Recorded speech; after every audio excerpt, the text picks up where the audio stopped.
In there. Went in 10 minutes ago. Sweet. Are you doing baseball prize picks too, or just No, nobody said anything to me. So baseball. Go ahead, Mike. It's such a different animal. Like, because you're betting Mike Trout under 1.5 base, like total base. You know, it's just so much different. There's no context. It's hard to talk about. When you're talking about, like, I love basketball prop betting. And football prop betting, but with basketball prop betting, it's like, all right, PRA, points, rebounds, and assists, or rebounds or assists. Like, unless you're betting under a half a 3-pointer or something, your sweat usually isn't over sometimes by the first plate appearance. No, it's like the exact opposite experience. Right. Strikeout props are different. Sure. Because you can at least sweat the strikeout props, you know? Yeah, but that's going to happen over a couple innings. Exactly. Yeah. But with baseball, Mike Trout comes to the plate in the first inning, it could be over. If you're is there a worse sweat than there is? Ben and I talk about, like, betting under on 3-pointers, especially like under one or under, a half, is a brutal sweat. Yeah. But betting under on, like, Mike Trout total bases at 1.5 is and the under's juiced. Yeah, it's not fun. No.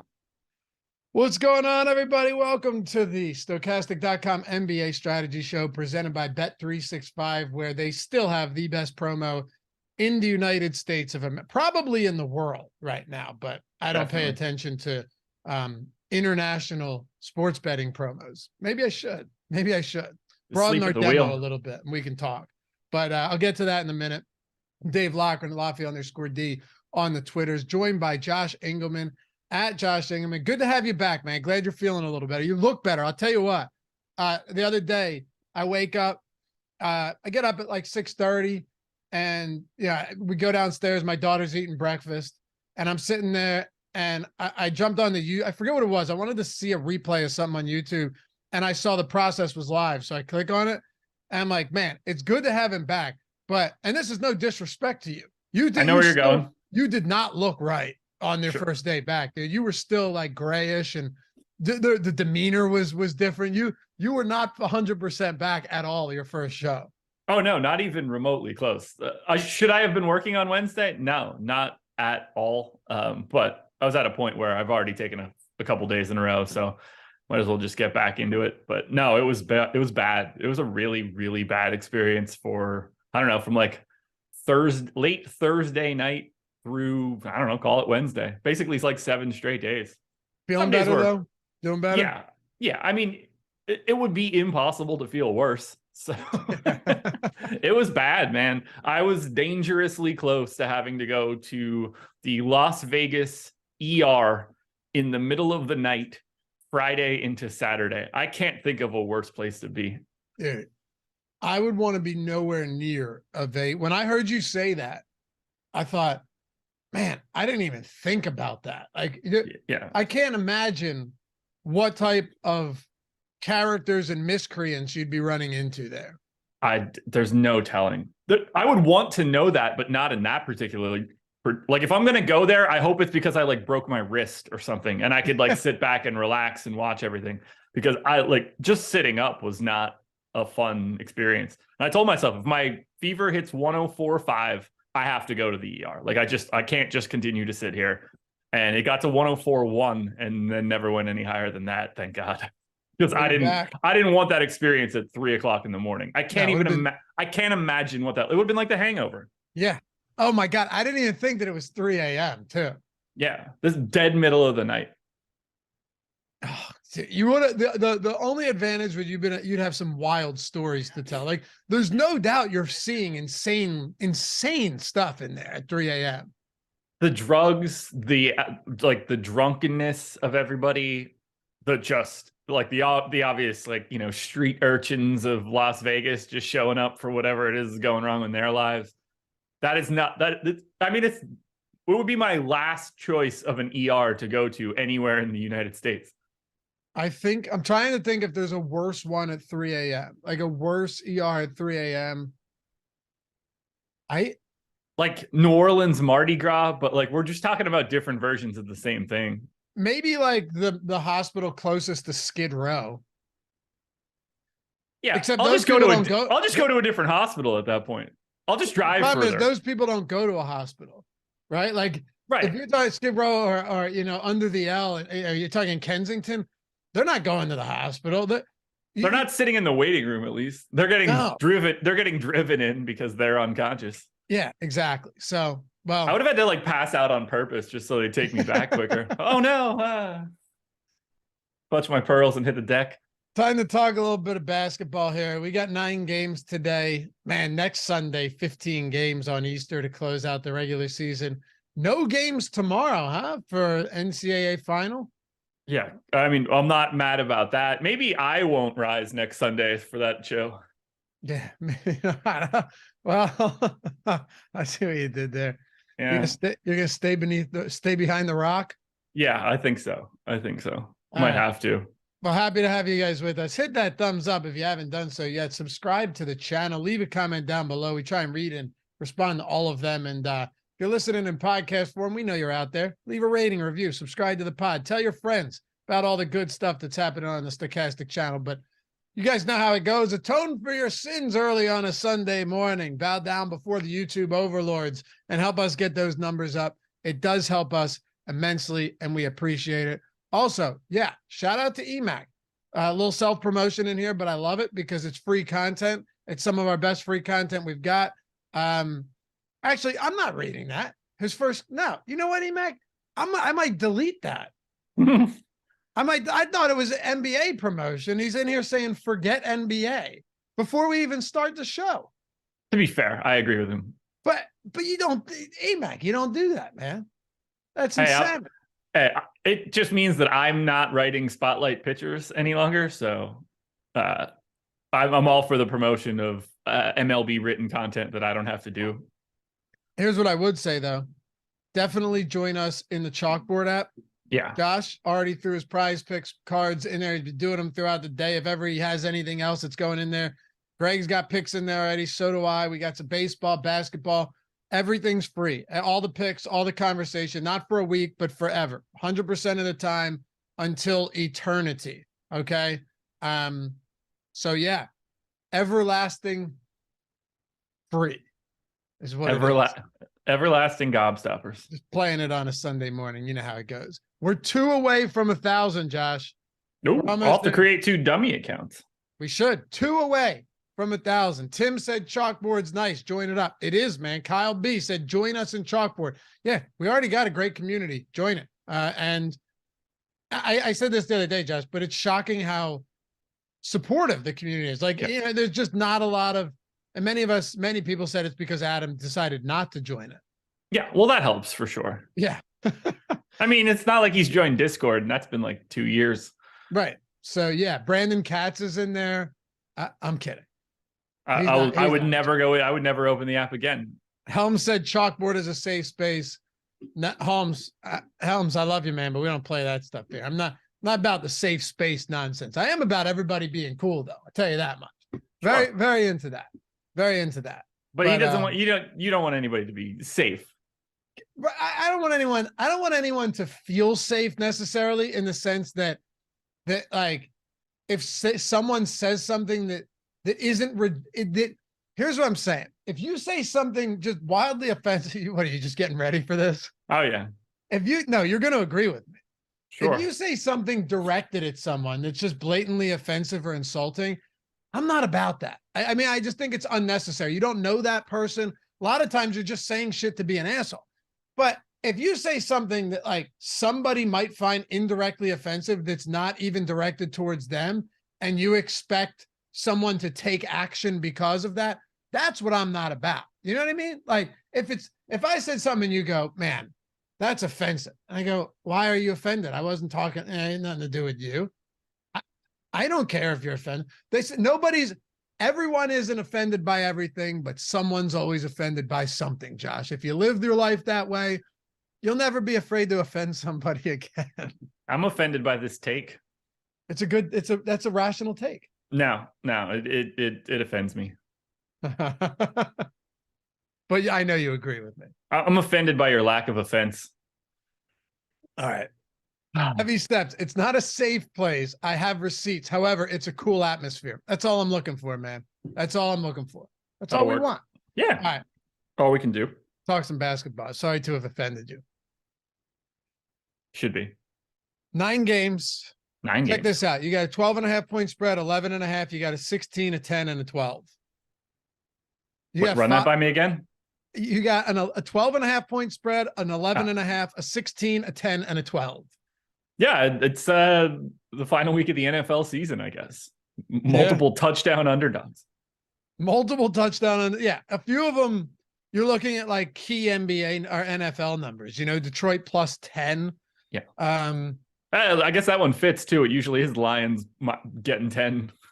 Yeah, but you know what, man? Did you know that the Lions are favored to win the division? Why would I know that? No. I know, but isn't that? I'd have a hard time naming the other teams in their division.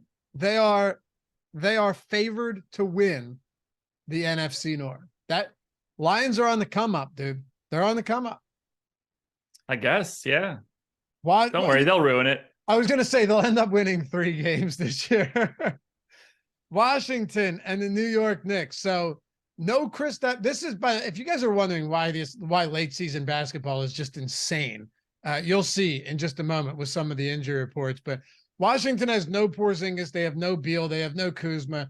I mean, I just don't see how Beal and Kuzma play again this season. Maybe they do. Who knows? But that's because Rodgers is gone. Got it. Yeah. Oh, yeah. Getting there now. I'm not exactly deep in the transactional. But favored over the Vikings, who had that insanely unsustainable run and then lost to the Giants in wild card weekend. So not shocking, but yeah. Bears should have kept the number 1 pick. What's that? Bears should have kept that top pick. Get that QB in. Fields will be good. Yeah. Hey, look, it definitely didn't work out for the Eagles when they did it. Oh, wait, no, it totally worked out by taking another quarterback. And I was so against that too. So against it. That was peak COVID times too. Most people, yes. It was a month after COVID hit, a month after the lockdown began. Yeah. And we were Roger digging Goodell into was that just big like time. Sitting on a chair, falling asleep. Yeah. Wild stuff. Me, you, and Ben were talking an NFL draft that year. Yes. Listen, anyone, I mean, I've taken full responsibility for being wrong on that, obviously. Like, I'm not trying to memory hole that. But I wasn't the only one going, wait, they just gave Carson Wentz a massive contract, and now they're drafting a quarterback in the 2nd round. And I think the most egregious thing was that they referred to themselves as a quarterback factory. Come on, man. Like, you know. Yeah, they had Jaworski. Yeah, right. A quarterback factory. What are you doing with the Wizards today? 12-point dogs against the Knicks, who are without Julius Randle themselves. This one's pretty miserable, obviously. You know, they're missing their top 3 guys. We got the Q tag on Monty Morris, which oddly enough actually matters.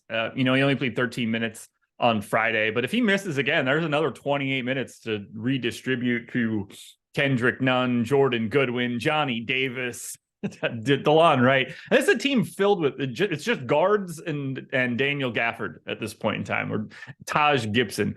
I hate this team so much. Like, I don't want to pay $5,500 for Corey Kispert, but he's going to play 36 minutes or more today. I just don't know how he creates his own shot. We got 23% ownership coming into Monty Morris, who has the Q tag. If he's in, does he look a little bit better? Yeah, we see him get a usage bump when all those other guys are off the floor. But if Monty Morris is already 23% owned on this 9-gamer, I'm just going to find a different place to go for a $5,400 point guard. We're seeing Denny get some love. He's already up to 7,200. I guess that ownership is relatively appropriate. DeLon Wright's 5,900. He's 15% owned. I guess that ownership is appropriate. I don't find Washington to be nearly as interesting as the public is showing them to be. I'd be willing to roll the dice on someone like Daniel Gafford, but we're going to have 1,000 different centers at 6K and 7K over the course of this slate. So I'm leaning more away from Washington than I am towards Washington. The guy that I would probably get to the most might actually be someone like Johnny Davis if we end up losing Monty Morris, and he's awful. Did you see Corey Kispert's shooting stats from last game? I did not. So we had a guy on our chalkboard that posted a screenshot of the Kispert ladder, right? Laddering the threes up to 5. Okay. And He hit that ladder in the first half. Really? First half, dude, he shot. Oh yeah, he had 9 threes. I forgot. 9 for 14 from 3, 9 of 14 from the field. Yeah. He did not attempt a 2-point field goal. Yeah, he hit that ladder in the first half. Again, though, this guy is entirely dependent on 3-point shooting. If you're not getting there with 3-point shooting and you're not knocking down 7 threes, even at a mid 5K price point, like the peripherals simply aren't going to be there, especially not against a slow paced Knicks team. So you're going to need him to knock down a ton of threes today if he gets there. Yeah, this is a guy that's a 0.62 fantasy point per minute guy as a baseline in my model. That's about as low as it gets without like. Yeah. Well, think about this. He hit 9 threes and had 35 fantasy points. It's not good. Not great. What about on the other side? Jalen Brunson last game. This guy dominated without Julius Randle. 18 and 32. He 38 minutes. They handily beat the Cleveland Cavaliers. 48 points in that one. Just a monster performance from Brunson. His price has come up a little bit, but yes, you have some concerns when it comes to blowouts, but when it comes to Thibodeau, who the hell knows? What do you want to do with Brunson today? Just after, I know it was only one game, and Randall had missed like no games up until that point. Hadn't missed anything. Yeah, so we don't have a big sample, but no, it wasn't shocking for me to see Brunson take on a massive role in Randall's absence. No, I'm happy to go straight back there. 8,400 to me against this Wizards team. I mean, it's a terrible, terrible Wizards team, but Brunson, I got him at a 1.25 fantasy point per minute rate. We see him get a usage bump with no Randall, obviously. 29% usage, close to a 29% assist rate as well. Pulling 23% ownership, to me, fully warranted. This looks so much better than the 20% owned guys that are on the opposite side of this game. Yeah. Brunson's on a completely different level. But the other guy that's getting some love here, 17% ownership to RJ Barrett. Minutes are a little bit firmer.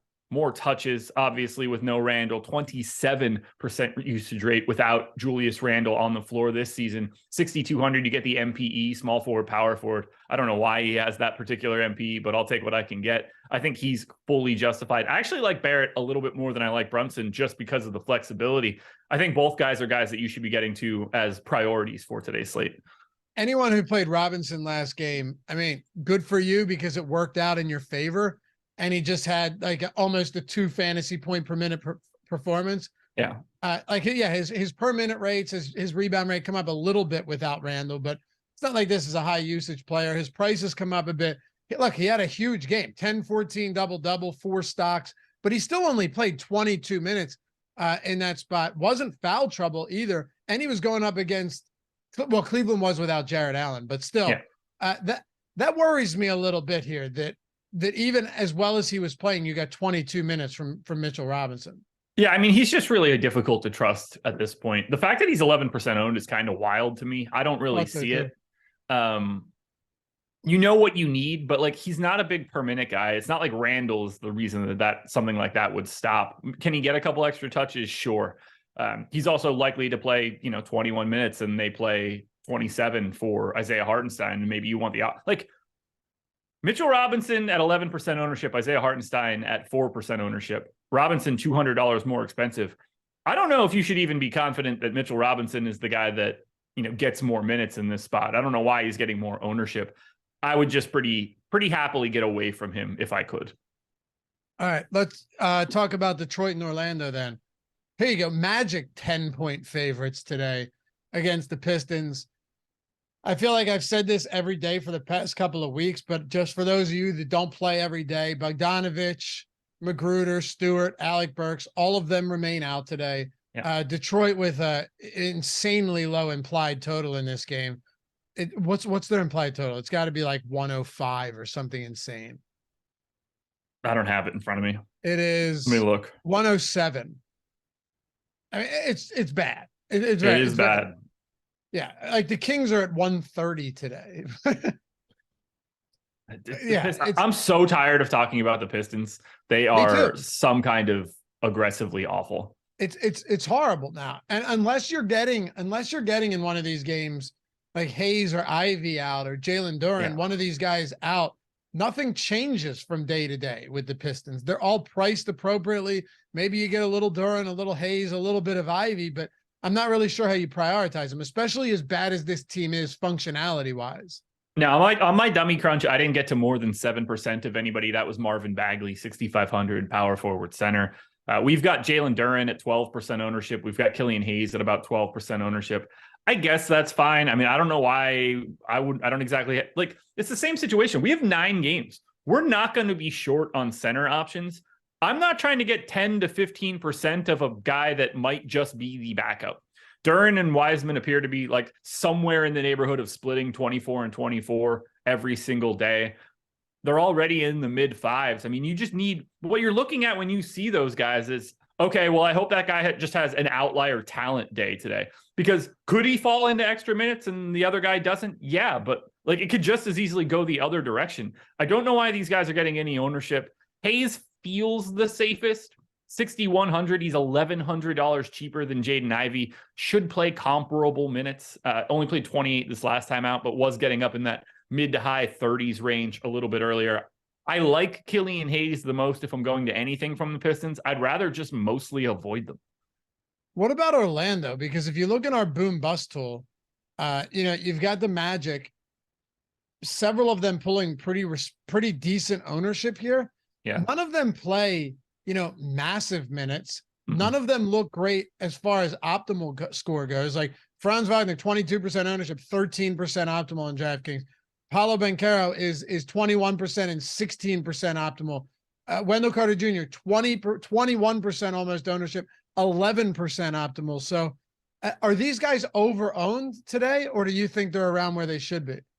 Probably around where they should be, maybe a tad high, but at the same time, when you get to face the Pistons, it does make you look a little bit better. Like, is Paolo Banchero the best guy on the floor in this matchup? He probably is, right? I mean, I think it's actually Franz, but if we're talking about just like the way that the public would look at this, like there's no one on the Pistons that is comparable to Paolo Banchero at this point. There's just a bunch of also rans and guys on their second and third team type stuff. So I don't have any problem going to a 20% owned Banchero, a 20% owned Franz, a 20% owned Wendell Carter. I think Wendell Carter is the better option of the three, but again, we're going to talk about center after center after center on this slate. So it's so much easier to get away from Carter. I think those ownership numbers are justified. I actually like Fultz too, just 7% owned.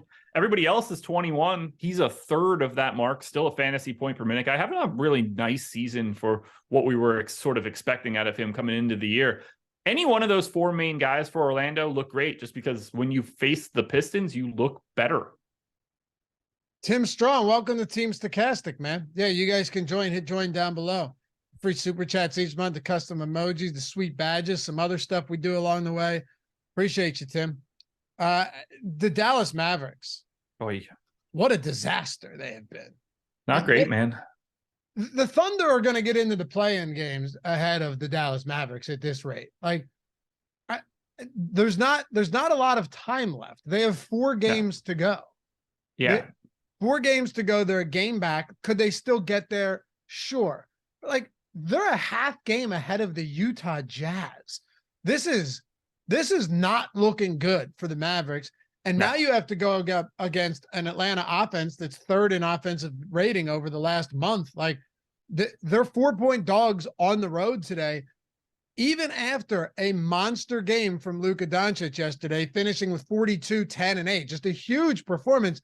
They still couldn't. That game was an 11-point game with a couple minutes left. They narrowed the gap a little bit, but he plays 45 minutes in regulation, man, and they still drop a must-win game. It's not looking good for them right now. What do you do from a fantasy perspective? Skip them, basically. I don't see anybody that immediately jumps out. Like, if you want to go to 11-8 Luka, by all means, there is always a massive, massive ceiling for Luka Doncic, especially here in a matchup against Atlanta. Not the best defense in the world, but he's already 11,800. He's not playing the same way that he's been since Kyrie has been there. So you're getting him at a slightly lower per minute rate than maybe we were used to at the beginning of the year. 9,300 for Kyrie. I think you're just going to see better versions of that. Highest owned guy in the game is Tim Hardaway at 5%. And I don't have anything to add to that. The rest of the team obviously looks like shit. So if you're getting to anybody, get to Luka. You can rotate through starters, but these are all last guys into your lineup. Let's talk about the other side of this game then. Trae Young, man. This could just be variance. It could be like an end of I don't know what it is with Trae Young lately. He's been bad. He's been bad. And it's not just that he's been bad though, right? If a player's been bad, I'm perfectly fine being like, all right, they just, haven't played well, but the volume is still there. They're still shooting. Everything looks fine. He's just off, but his usage is down significantly over the past 5 games from where it's been on the season. 27% usage rate, 33% usage rate on the season. So maybe it's nothing. Maybe I'm just reading too far into it, but you have just seen some god awful performances from Trae Young recently. Yeah. It's a good bounce back spot against a bad Dallas defense. His price continues to drop. This is a guy that was high 9s like 2 weeks ago. What do you do with the backcourt for the Hawks today? I mean, I like DeJounte Murray basically every single day of the year at 7,500. You get that MPE, plays 36 minutes a night. I like the spot. He's 9% owned. We're going to talk about guys that are getting way more ownership that I think look worse than Murray. So I love getting to Murray as a GPP play. I don't mind going to Trae Young at 8,800, like sub 9K Trae. I'll take my chances in a matchup against Dallas. The guy that I'm most interested in, though, is the guy that's pulling me most ownership. That's Saddiq Bey. 4,900. He's small forward, power forward eligible. We don't have DeAndre Hunter once again. So Bey should be playing in that like 28 to 30 minute range. Similar story for Bogdanovic as well. We don't totally know who's going to close in that scenario, but I assume that it's Bey. So Bey could even play upwards of, 32 minutes if this one stays competitive. I think he's actually underrepresented a little bit at 19%. So I'm happy to go there. Roll your dice on the Clint Capella Okongwu situation. They're going to play 48 minutes, probably. We did see them on Tuesday of last week actually get a little bit of John Collins at the 5. You don't see it all that frequently. But if I'm ranking these guys, it's Bey 1, it's Murray 2, it's Trae Young 3. Okay. Yeah, I honestly would have thought that at his price, Trae Young's optimal score would have been higher. I would have thought, you'd see some lower ownership, higher optimal score, but that's just really not even the case today. You're not even getting, based on our ownership right now, you're not even getting significant leverage by going, over the field on Trae Young right now.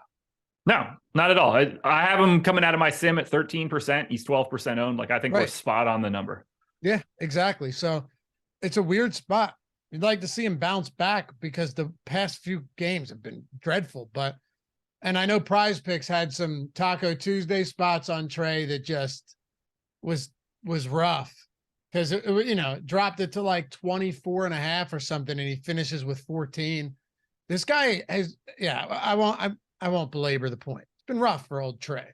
But let's talk about the Spurs here. Can we talk about Kyrie and Luka? Chat's just crazy.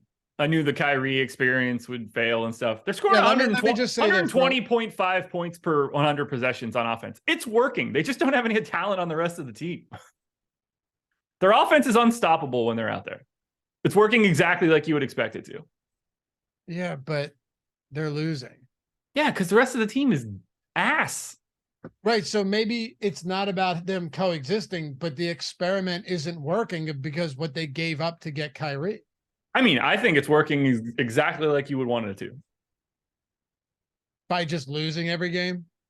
I mean, I'm going to pay attention to what they're doing on the floor. And when they're out there together, they are great offensively. How are they defensively? Awful, as you would expect them to be. That's when you have Dwight Powell and Christian Wood and you can't play JaVale McGee anymore. Like, it's every other decision they've made has been awful. I don't think the Kyrie one is awful. I don't even think you can call it bad. Yeah, but like, if the defense is terrible and you got rid of, a defensive player in DF and Dorian Finney-Smith, maybe you just would have rather had better. This is a team that went to the Western Conference Finals. What was it, last year? It was last year. And now they're on the outside looking in a conference, in a league where each conference gets 10 teams. Of course, play-in games, but you get my point. Like 10 of 15 teams. Yeah. I mean, look, they weren't good before this. They had one option: to consolidate their talent, to take a shot, to maybe make offense be their entire identity for this. Otherwise, it's just like, oh, we're going to keep Dinwiddie and Dorian Finney-Smith and still be ass. I love the idea of pushing those chips in together. It's working offensively. They need other players. This is not a Kyrie thing. People are wrong here. I'm not saying it's his fault. I'm just saying the defense has been so dreadful that it has actually overshadowed how well they have been offensively with those two on the floor. Say that again? I was reading chat. I'm saying I'm not blaming it on Kyrie. I'm not saying like, oh, he's a locker room cancer and he's this and that and it's Kyrie's fault.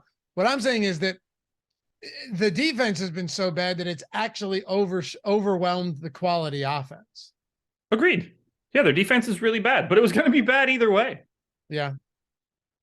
I'd rather just be like, maybe we just outscore everybody and that's our only shot. Yeah. And they are doing that, but the defense is even worse than you would expect. Works in the NFL. Hey, you got to score more points than the other team. I mean, look at the Super Bowl. Yeah, look at the Kansas City Chiefs and the Eagles. It was just, we'll score more than you. Yeah. And they did. Plus, the Eagles defense just wildly overrated all season, and nobody wanted to admit it. You go back, I've been saying that from the beginning, but that's okay. All right. Let's keep moving. It's driving me insane. I could do this for an hour. It makes my blood boil. We don't have all them. I know. Look, you just got to take the wheel from me, man. Don't let me talk. I will. Plus, you got MLB Live Before Lock coming up at noon. Emac and Terry McBride taking you all the way up to lock. Fun little Sunday slate. Sunday baseball was always my favorite, just because you get the early games. They removed the late game, which is great. I hated when they used to have the late game in there. Same with, remember that back in the day they used to have for these slates. Well, and they even removed like the main contests have no I haven't looked at them today, but they still have no afternoon games either, right? It's just the 1 p.m.s for the main slate. That sounds right to me. I registered for whatever was happening, but I didn't really pay attention to what it is. What they did last year is it would go up to the 3 p.m. games. There's a 10-game slate kicking off at 1 o'clock today, and then they've got a 4-game slate at 4 o'clock. Yeah, so it's like the 3 p.m. game. The NFL on the Sunday on the main slates used to include the primetime game, which was it's the worst. The worst. Horrible, dude.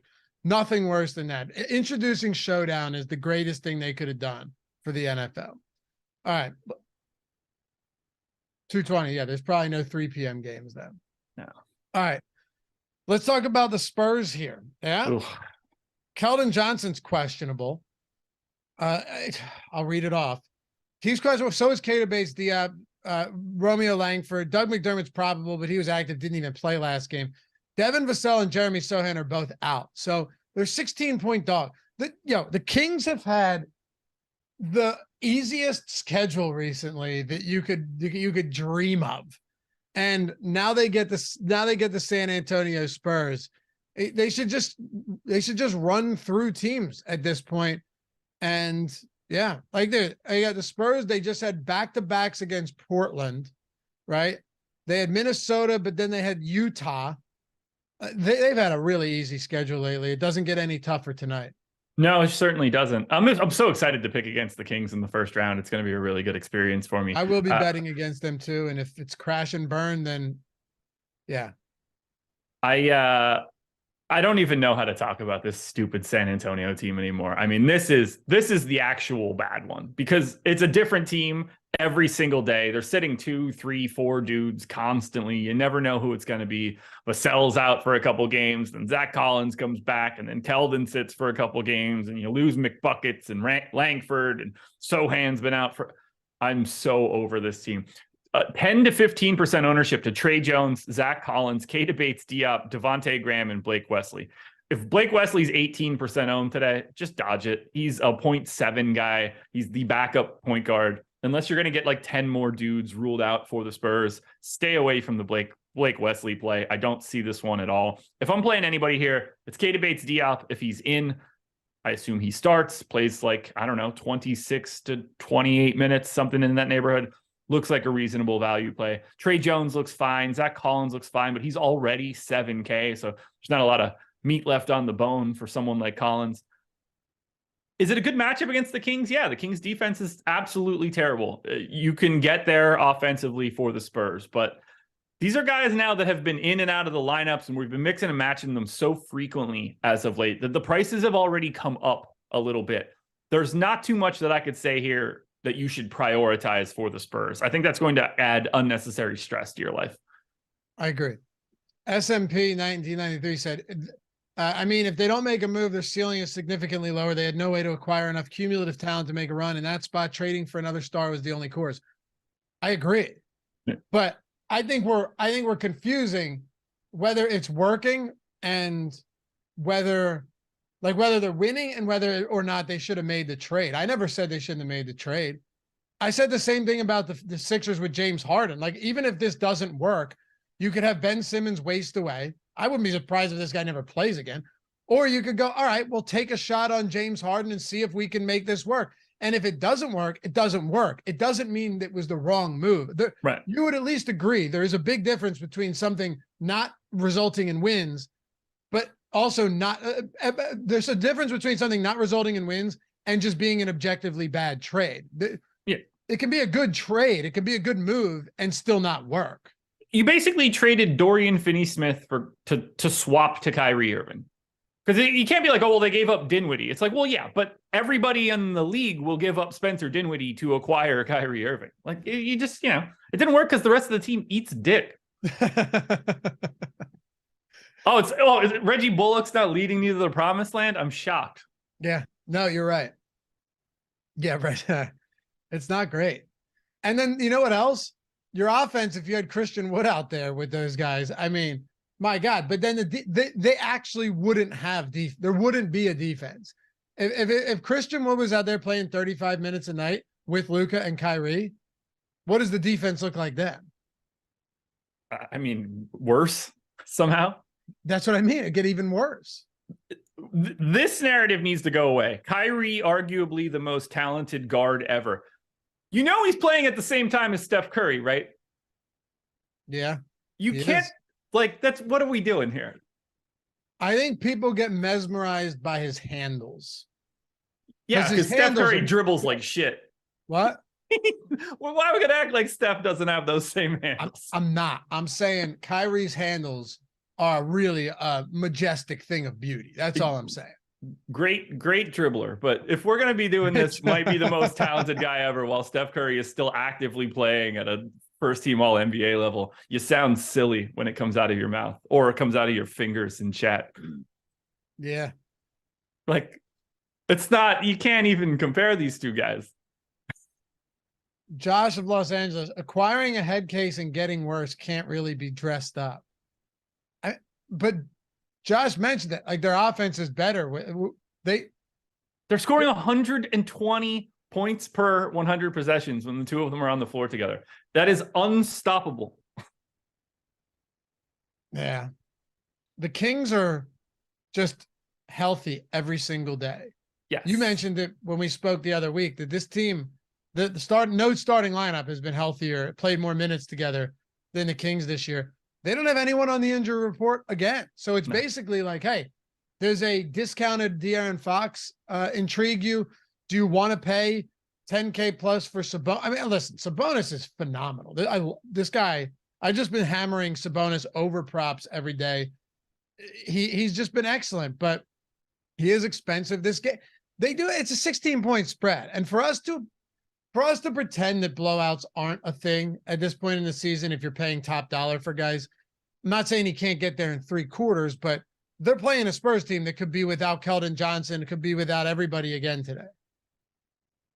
I feel like the Kings and the Spurs play each other every day. I know. Do they have to go balls to the wall here and play Sabonis 36 minutes and Fox 35 minutes? No, they don't. This feels like a spot that will likely be muted, but they should also just absolutely carve up the Spurs. I love De'Aaron Fox in GPPs today. He's 8K. He's 15% owned. Think about some of the guys that I've already mentioned are pulling 15% ownership today. Most of those guys aren't a guy of De'Aaron Fox's caliber who gets a matchup against the Spurs and is, $800 underpriced. I think he's one of the best plays that you can get to today. I'm shocked by the ownership. I think it should be more. The only downside to Fox is if you just don't think that he's going to be out there. But even in the same sort of, would you be surprised if he still went for 50 fantasy points in slightly limited minutes? I wouldn't. I mean, there's no resistance on the opposite side of this floor. No, I wouldn't. And listen, if we're going to be completely transparent about this, when I'm talking blowouts, the Warriors were 19-point favorites the other day against the Spurs. They won by 15, but the starters on the Warriors side essentially played normal starter minutes, Yeah. Not normal, but Curry played 33. That game wasn't over from the jump. No. Right? So we see this stuff happen actually quite a bit. Utah and Boston the other day, I feel like Utah didn't get trashed in that game to the extent of everybody coming off. So yeah, it's a good price on De'Aaron Fox. There's no doubt about that. I love it. And I'm happily taking shares of Barnes, of Murray, of Sabonis if you want to at 10-1. I don't know why Trey Lyles is 15% owned, but I guess 3,700 is a decent enough price. That one scares me a little bit, but I don't know. We're going to get a lot more value by the time we get to lock today. And I think a lot of unappealing value plays are getting propped up right now because there isn't anything else. Our boom bust tool, I want to move on to Phoenix and OKC. Our boom bust tool is something very interesting with the Phoenix Suns today that we'll dive into here. And if you guys, by the way, are looking to get access to all of this, right? Like boom bust tool, ownership projections, player projections, the lineup generator, the lineup builder, MLB, top stacks and top pitchers tool, the best tools you're going to find for MLB out there, hands down. All of every sport too, MMA. Josh just had a monster win in MMA the other day, $80,000 the other week, and then got sick as a dog. What does that say? I don't know. Yeah, but bad karma. Yeah, MMA, PGA. You got some monster contests coming up. Just everything. NASCAR, tennis, everything. XFL projections, right? Like all of that over at Stokastic right now. You're talking Stokastic plus Platinum, 50% off for not just new users, but existing users and anybody who's been on the fence and thinking that they'd like to find a re-entry point to get back in at a good price. You won't find a better one than this. It's our MLB is back promo. The link is in the description. The link is in chat. You're getting 50% off, not just basketball, not just baseball, everything. Stokastic plus Platinum, $120 value, 50% off the top, everything. And Josh, I say this so emphatically because today is the last day that this exists. After today, this promo disappears forever. Get in now while you can. Why wouldn't you want to at least save yourself a couple extra bucks? Go check out what's going on in the Stokastic streets. Save yourself some scratch. I mean, we're giving off all of these sorts of promos on a day-to-day basis. We've got something going on, whether that's on the sports betting side or, getting things at Stokastic. We create a lot of savings for you. You should be like, if you're here watching these shows, if you use our tools, you should be taking advantage of these offers every time they pop up. Yeah. Yeah. I look at it like this, right? You're not going online and getting 50% off a pair of shoes that, you'll dirty up and they're not going to do anything for you. They might look good for you. Maybe, they might look good for a little while. This is something where you're already playing money, playing DFS. So the tools are designed to help you win more money. So think of it as an asset that is actually it's an investment outside of just like you're buying something that isn't going to be worth anything in the future. Or it's like, I get 50% off something, but I can, these are the tools that you're using to win money that you're already playing. You're already playing money every day. So 50% off. Or like I always say, if you're only playing a few bucks a day, the lineup generator is $4.48 for the first week. I already saw some comments in there saying like the lineup generators helped me a ton. This was earlier in the show. Helped me a ton with the late season basketball stuff because it's just preloading stuff for me, giving me the best lineups out there and updating as news rolls in. Link to both of those in the description and in chat. Today's the last day for the 50% off though. So check it out if you haven't yet. And if you have any questions, my DMs on Twitter are open. Happy to answer them for you. And if you have any questions, my DMs are not. They're not. No. They're not. I try and be You're crazy. Accessible. Hey, no chance. How about DeAndre Ayton though? 11% optimal, 4% ownership today. We have him with a 7% leverage score. Looks good in the boom bust tool. He's 6,100. I know his usage with Durant on the floor has been a far cry from anything it's been when Durant isn't on the floor, but that is an interesting leverage score on a 9-game slate. It is. I think he looks pretty good too. I've got significantly more than the 4% we're showing, but at the same time, it's just what is he when Kevin Durant is out there? It's not you pretty. assume no, and well, this is a great spot for it too against an Oklahoma City team that doesn't really run out a traditional center all that frequently. If Ayton wants to rim run, he's going to have the opportunity to do so here. I think, to me, he looks like the best GPP play that you can get to. I still like getting to someone like Josh Okogie at 4,400. Kind of just fits in as that fifth guy, plays 28 to 32 minutes in a competitive matchup. I gave him 28, so I'm happy to be like pessimistic for it, but he is the most owned guy on Phoenix, and I think that's warranted. Tough time getting to Durant or Paul or Booker in this spot. It's weird to see Kevin Durant be 8,900 and you just look at it like, what are you going to do? Yep. Revenge narrative alert against OKC. I don't know what you want to do there, but I just don't think they're going to push him. You're going to have so many starters playing 36, 37, 38 minutes that it would really surprise me if you saw Durant going out there and getting that kind of playing time today. So I gave him 33 minutes, at which point he's fine. My eye is more on Ayton and Okogie. It is pretty wild though. You look at the Ayton usage this year without Durant, 25%, with Durant, 14%. It's pretty crazy. He cannot be happy. I wonder what team he's going to be on next year if they don't win the title. Because it's not going to be Phoenix. But Phoenix, ultimately, outside of getting a little over the field on Ayton, which is easy to do because he's just unowned, Phoenix just otherwise a pretty underwhelming team to get to. That's what you're saying. Yeah. Very underwhelming. What about OKC? This is actually a meaningful game for the Thunder today, believe it or not. Somebody needs to let them know that. I'm just saying, man. I'm not confident they ever believe any game is meaningful at this point.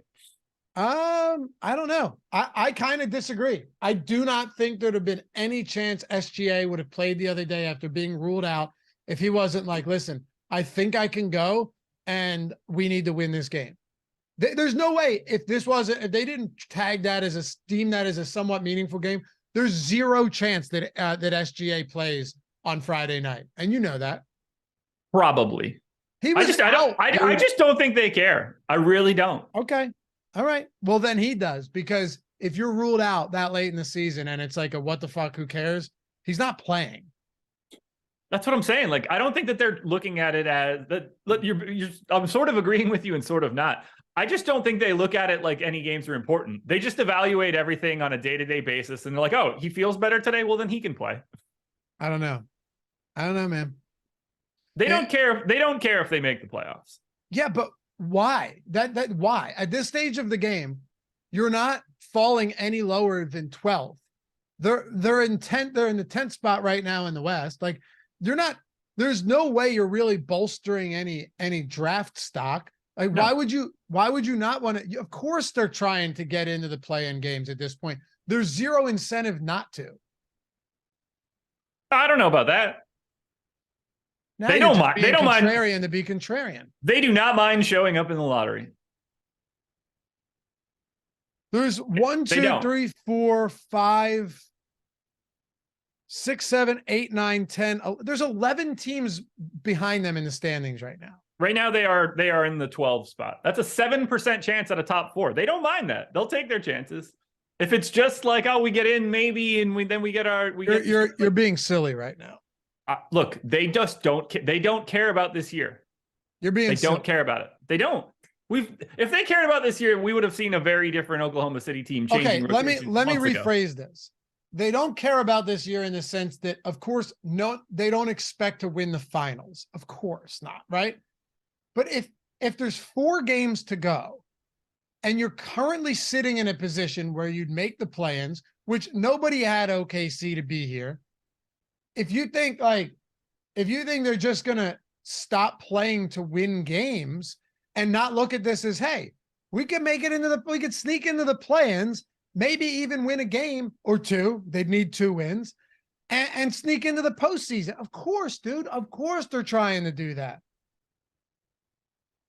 I think if you ask Sam Presti, he'd be like, I'd rather have an 8% chance at a top 4 pick. Okay. And SMP said they've been resting SGA on back-to-back, so I think there's some merit to saying they really don't care. or they do care because they need SGA for the postseason run. No,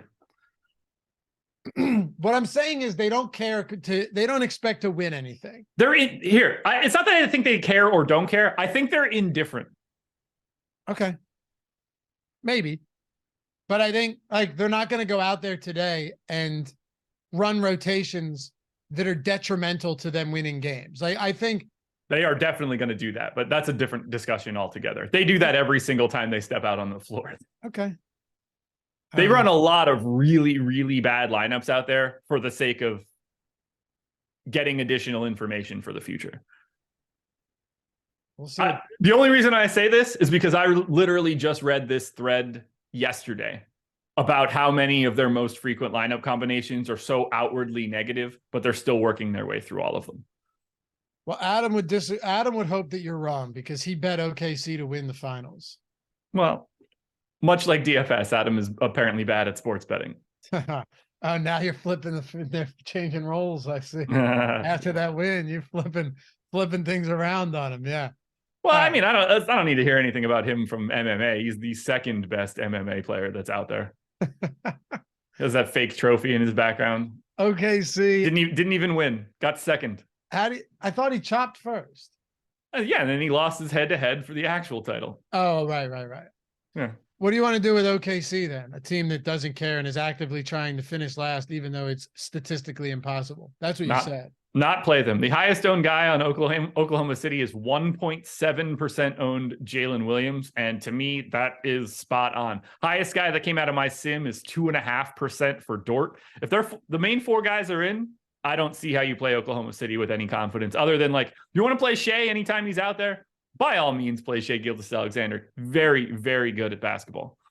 By the way, they were resting SGA on back-to-backs, and then it came out that they go, we're not going to rest him on back-to-backs anymore. That just goes along with what I'm saying. Like once they go, hey, we might be able to sneak in. They stopped resting SGA on back-to-backs, dude. I mean, you never know what they're going to do.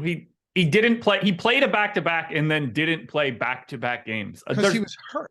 There's no telling what they're doing, man. To not play back-to-backs and then start playing back-to-backs, case closed. All right. Nothing for OKC? No, I don't see it. Like, again, they're in the same situation they normally are. Any one of the main four guys can be the last guy in a lineup. There are no priorities here. Lakers don't look great either. Talking about the Lakers today going up against Houston. No. Double-digit favorites here as well. This team, I'm shocked that they've been nerfing Malik Beasley's minutes as of late, but I don't really have much of a talking point here. AD's 10-6. He's 2% owned. LeBron James is 9,600. He gets more ownership than I ever expect him to. I don't think he looks very good. I got none of him. I got 3% of Russell. I got 1% of AD.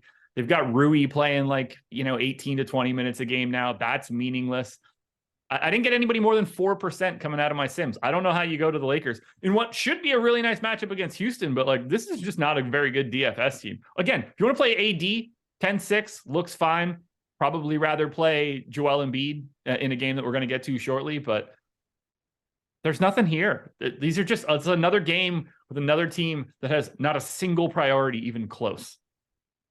Houston has nothing to play for right now, but if you want to talk about guys just getting a true full allotment of minutes, it's the Houston Rockets. And this has not changed at all. It's actually good. Did you see how many minutes some of these guys are? I mean, some of these guys are just playing absurd minutes right now. The Jalen Green minutes, if you're looking in some spots, is wrong. But last game, 37. Kevin Porter Jr., 38. Jabari Smith, 37. Şengün, 35. KJ Martin, 35. The bench just outside of Tari Eason, there is no bench anymore for Houston. No, you get a couple minutes out of Dyson Nix, a couple minutes out of Garuba. Josh Christopher plays 2 rotations and you call it a day. They're just running the starting 5 plus Eason out there pretty aggressively. And to me, decent shot at taking pieces here from Houston if they're going to get those sorts of minutes. Whether you want to go to Jalen Green at 7,100, whether you want to go to Şengün at 6,800, any one of these starters for Houston, I don't want to say that they look like priorities, but it's the first team that we've really talked about where it's just like, oh yeah, you should just get to those guys. The minutes are just here. KPJ 7,900 is probably a little pricey, but at the same time should be owned. Jabari Smith has seen his minutes jump up. He played 40 and 37 over the past 2 games. $6,400 power forward that can play 36 minutes today against the Lakers. Yeah, I'll happily go that direction. I like going to Houston. To me, they're a very interesting team because of the way they're running their rotations now. Exactly. It's that simple. Pete Shepard said, Adam uses stats for everything, doesn't even watch sports. I guarantee Adam watches more sports than like 99% of people out there. Yeah, he certainly watches more than I do. Yeah, he's single in an apartment with 5 TVs, and he stays up till like 3 a.m. I can assure you that guy is watching a lot of I know he is, because he's just smart and doesn't let what he watches dictate his decision-making process. Right. But no doubt he watches a lot of sports, which he watches more than me for sure. And me. Yeah. I don't have, here's the difference. Like, you have to get up and do the process show at 6:30 and start preparing earlier than that. Yeah. Adam's been asleep for 2 hours at that point when I start that show. Seriously. I mean, yeah, seriously. I got a 2-year-old, and I'm like, if I go, I used to stay up till 2. It was the best. I'd sleep from like 2:30 to 10. I've got Katie, which is basically like having a 2-year-old. There you go. Yeah. You're asleep sometimes by like 9:30. I try to be. Yeah. So yeah. Baseball we're getting to the point now where like I get my sanity back. Process show dies, gets the playoff basketball. I can sleep past 5 o'clock in the morning. Yeah. I'm about to be happy for a couple months. It's really nice. It's gonna be nice. Yeah, I love. There's nothing I love more than the certain summer months, because I don't do much MLB stuff anymore. Oh yeah, July and August are pretty awesome. Yeah, so like I'm doing a ton of fantasy football draft stuff, but it's still kind of on my own time. You know what I mean? It's different. It's a lot. That I'm not going to be doing. I'm going to make it my goal to not say a word about the NFL once the season comes around. But I enjoy that stuff. So that's yeah. But I'm like, I think that this year can be the first year where I'm like, yo, I don't cover the NFL. Yeah, maybe not. Look, you're doing enough outside of it anyway, so it doesn't matter. But I'll cover anything to just stop talking about the NFL. I love the NFL. It's such a bad product. It's so fun. Such a garbage product. But it's fun. And you know what? There's a lot of people out there that would agree with you that it's a garbage product, but and I'm not saying this is you, a lot of people out there that will agree with you that are still watching every game, that are still staying up to close out the Monday, Thursday, Sunday night game. You know the people I'm talking about. Like, this product's terrible, but what they do is they just watch all 60 minutes of a game and tweet about how bad the product is, but never miss a game. Yes. Yeah, that's not me. Right. But I'm saying, those people, they don't just exist. They're prevalent in the NFL. My God. Yeah, it's a lot. They hate watch it. Yeah, they hate watch it. Yeah, but they have money. I think you agree with me. Watching one individual game is really a not fun experience for the NFL. It's gotten worse. It used to actually be a lot. It used to be great. Honestly, it has gotten worse. It really has. And like watching like a Thursday night football game between insert 2 random 4-7 type teams, that is death. Adam mentioned it the other. Yeah, that's why you need DFS and betting for it. Yes. I mean, I'd much rather do that than watch like Sunday night baseball. That to me is the worst thing ever. Might be better now that they're speeding things up, but I'll never know. I'm not watching that trash either. I'm not watching Sunday night baseball between 2 teams that I don't care. Adam mentioned it the other day though. Quarterbacks are there's so many teams with bad quarterbacks.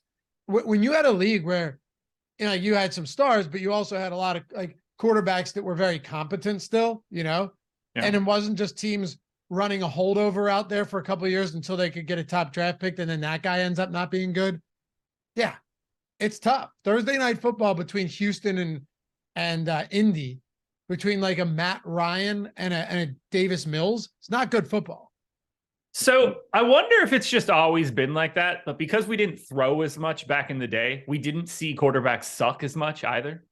Is that a thing? Like, because the running game was so much more prevalent, you didn't notice how shitty the quarterbacks were? Entirely possible.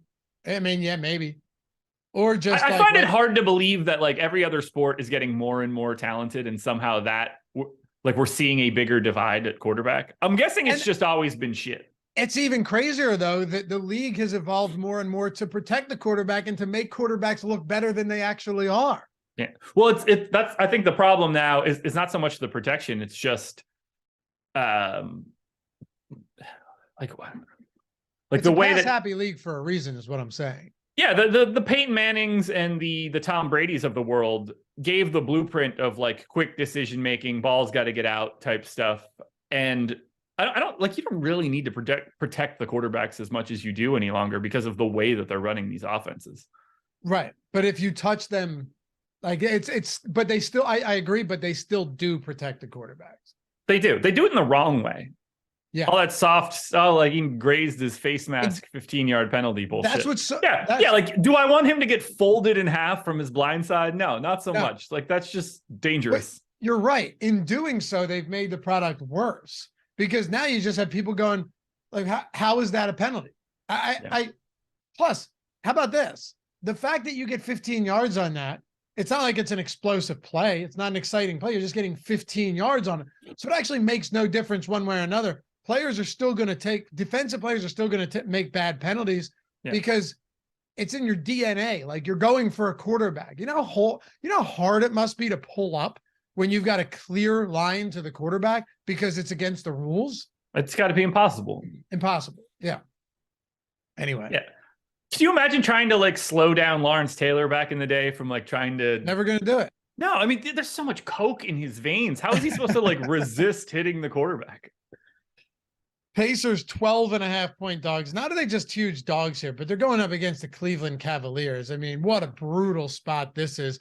Cavs have a great matchup against the Pacers that allow 400 points per game. But Phil, honestly, dude, you want to just break this one down from both sides so I don't have to transition you into the Cavs at this point? Yeah, we'll say this. Go Pacers for today. I am dangerously close to winning my Sixers over the Cavs bet. So you got that. You're 2.5 games up. Yeah, I'm a very, very overwhelming favorite at this point. Yeah. For the Pacers, we've seen Benedict Mathurin play pretty monstrous minutes over the past 3 games, 38, 40, and 35. I gave him 34 here, $6,200 shooting guard, small forward. Why is he 7% owned, but like Denny Avdia was 15? This one doesn't make a ton of sense to me. This is a guy that is going to have the highest usage on the Pacers, upwards of 28%. When Halliburton is off the floor. We might have Miles Turner today. I don't know. He's questionable. The only thing that I really like here, though, is Mathurin. He's the only guy that's pulling any ownership. As we go to the opposite side for Cleveland, a little bit harder to talk about right now just because we don't know what they're going to be doing. We don't have Isaac Okoro, but it's possible Jared Allen is back. And if he's back, 6,600 for Jared Allen against the Pacers looks good. I think Garland continues to look really good at 7,600, underpriced. To me, just in that same sort of bucket as trying to get to De'Aaron Fox. Fantastic matchup as well. So rotate through Garland, rotate through Fox. I don't think either one of those guys are pulling as much ownership as they should. Mobley, probably a little overpriced if Jared Allen is in. Mitchell, appropriately priced at 9,100. LeVert, appropriately priced at 5,800. I guess he's going to play bigger minutes, but he doesn't really get to participate when everybody is in. 15% usage for LeVert when Garland, Mitchell, and Mobley are all available. So I don't see a huge priority there. We haven't who did we mention before that had like stupid ownership that was cheap? I don't remember who it was. It doesn't matter. Ricky Rubio's 3,200. He's 1% owned. Like we talked about a couple guys that were around like 8 to 10% that were sub 4K guys. I don't know why Rubio is not that same kind of guy. I'd be willing to take a shot there as a GPP punt, but that kind of play will go away as we get closer to 6 o'clock. All right. 7 down, 2 to go. And Steven, I agree with you. Without NFL Red Zone, it would be tough. I always find it funny that people on Twitter shame others for watching NFL Red Zone because they have Sunday ticket and like that's how you got to do it. Yeah, I mean, good luck watching Browns Jets for like. No, I agree. NFL Red Zone is a game changer if you're betting or if you're playing DFS or fantasy for sure. It's the only way to watch an NFL Sunday. And people shame it though, like, oh, you watch Red Zone? Yeah, dude. Of course I watch Red Zone. Why would I not? Oh no, I'd much rather watch commercials for 3 hours. Yeah, or the 3 and out at the 25-yard line for 4 straight quarters. What do you? Yeah, of course. Silly. All right, let's talk about Philly and Milwaukee. Before we do that, we still got over 500 people in here. 124 likes. Shout out to you guys. Josh, Bet365. I told everybody that soon this will go away. The one in the 365 went away, and we didn't find out about this until the morning of. It's just gone. That's how these books do this. But $1 in the 200 is still the best promo that you're going to find literally anywhere. For example, DraftKings has one right now. It's $5 into 150. Not bad, right? But you still have to win that bet. Okay. You still have to win your bet to get that. Others have the risk-free up to 1,000. Those are phenomenal promos. But if you have $1,000 to play or $500 for your first risk-free bet, if it's $10 and you're doing that, that's not going to move the needle. This is bet $1 and get $200 in bonus bets. You're literally adding $200 to your bankroll in the course of minutes. It's stupid, man. You deposit 10. You use the link in the description and in chat if you want to take advantage of this. Use the link in the description and chat. Deposit $10. Take $1 of the 10, right? So 10% of that. Put it on any bet that you want. You don't need to win the bet. You can win it or lose it no matter what. Once it settles, you've got $200. You could lose all of that money, all of that 200, and at the end of the day, you're down $1. You're down $1. Any other you think about this, like I can't stress it enough. If you're on the fence about something like this, any other time someone goes, if you give me $1, I'll give you $200. You'd look at them weird. You think about it, and then you go, oh, okay, I'll do it. This is like Bet365 has been around longer than almost any book, dude. They've pioneered so much shit in the betting space. You know it's legit. We had people in the comments the other day being like, yep, 365 in my account. Now it's 200. But yeah, can't stress it enough, Josh. Like when you're getting these type of promos, to not take them, you got to be in Colorado, Ohio, Virginia, and New Jersey. That's the catch. It's coming to Iowa and PA soon. But if you're in those 4 states, it's no-brainer territories, and they don't do this shit for DFS anymore. I'll tell you that much. No, I'm desperate to get legalized in North Carolina so that I can take advantage of every one of these promos. It's coming. Did you see that? It's allegedly coming. No, like I'm almost certain you're getting it. I'm almost certain you're getting it. Yeah, I was almost certain I was getting it the last time, and then it failed by a vote. So, okay. It did like another level of the bullshit pass, but it's still not where it needs to be yet.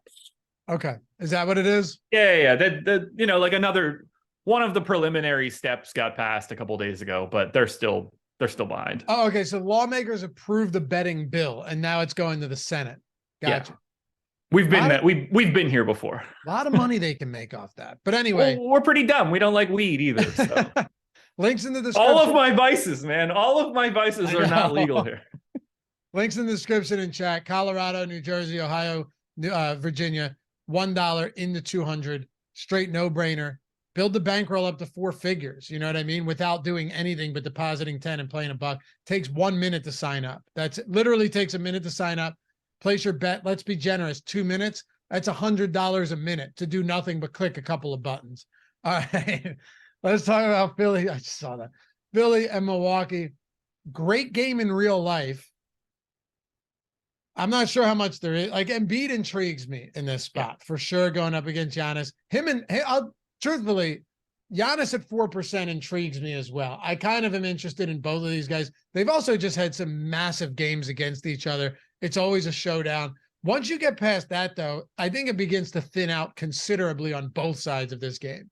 Yeah, like I desperately want to watch this one. Yeah. I don't know how great it is from a DFS perspective. If you're going to anything from Philly, you have 2 options. It's James Harden and it's Joel Embiid. I guess I lean a little bit more towards Harden, but at the same time, you can go either way. Harden's just going to play a couple more minutes than Embiid. Embiid, obviously a better per minute guy. I've got Embiid, he's 8% owned. He came out of my sim a little bit less than that. Again, there's just so much. There's so many different like 6, 7, 8K centers that it becomes a little difficult. But if I'm going anywhere here, I'm going to the tip of the spear. I want it to be Harden. I want it to be Embiid, but I don't think that either one of them are like crazy, amazing priorities or anything like that. Right. They're just 2 phenomenal players that could post monster numbers, aren't insanely overpriced, and aren't getting ownership. Yeah. And it's the same situation on the opposite side. Like, do I want to get to Giannis in this kind of game? Yeah, if he's ever going to play more minutes, this is going to be the one. But he's already 11-3. He's power forward center. He's 5% owned. And I agree with all of that. But it's the Same thing we just said for Harden. Same thing we said for Embiid. If you're paying up, like by all means, please get to Giannis. But it's not as if any one of those guys in this matchup are great value plays that you can get to. And we don't have a ton of pay down options that make it easier to get to Giannis or easier to get to Embiid. Yep. But watch the game, folks. This is a good one. It is also fascinating that Boston just beat the Bucks. The Boston Celtics are now 1.5 games out. Yeah. They're 1.5 games out now in the East. So it is like, this could be one of those games where if it's close, Giannis plays a lot of minutes today. Wouldn't shock me. Yeah. I mean, look, you don't want to get the 2 seed. No. You don't want to have to play Philly in the second round. You want to play the Cavs.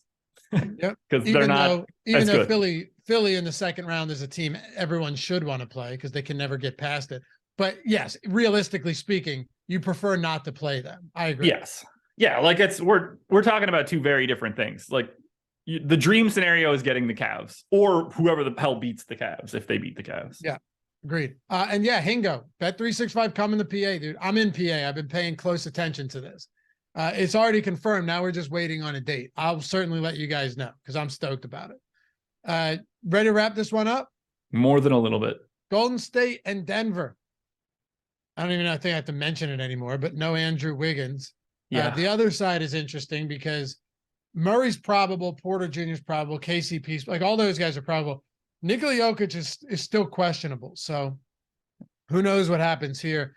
On the Warriors side, Kuminga, 32% ownership today, Josh. 18% optimal score in the boom bust tool, but 4,600, 32% ownership going to Jonathan Kuminga. Minutes have been up as of late, starting, played 31 minutes 2 games ago, 27 the following game. He's 4,600. You get that power forward center eligibility. It should really be like small forward, power forward, but whatever. It's neither here nor there.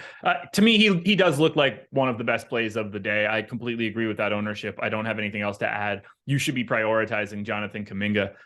I also like Clay today, and that is not something that I normally say, but I think 6,600 shooting guard, small forward. You also get guard, forward, and utility. I think he's a little underpriced. He's been shooting the ball really well. He's playing 34 minutes a night in a competitive matchup. You expect this one to be competitive. Denver's defense isn't all that great. So if I'm going to anybody else other than Kuminga for the Warriors, Klay Thompson's the first one. I don't really see a scenario where you're going to 10-3 Curry. To me, he's well overpriced. Do you like Denver right now if Jokic is in?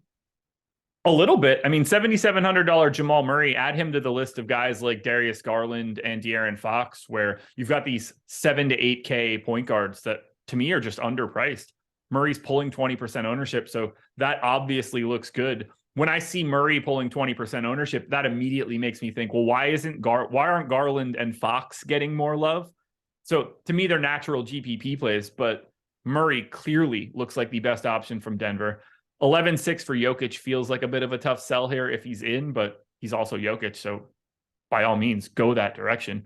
KCP, if you need value, 4,300. MPJ, if you need some like mid-tier value at 5,900. I don't see any major priorities other than Jamal Murray, and the ownership is there. All right, not bad. Hour 15, 9 games. Yeah. You want to show everybody your shirt? They were asking about it. Sure. What? We're good? Yeah, I got it. Yeah. What is that? Professional wrestling, man. You gotta get with the times. Is this a current wrestler? It is. It's the Acclaimed. What's his name? It's a tag team. Named Daddy Ass? Well, Daddy Ass. Okay, so I assume you watched wrestling when we were like. Oh my God, dude. Kane, Okay. Undertaker, man. Okay, so you remember Billy Gunn? Yes.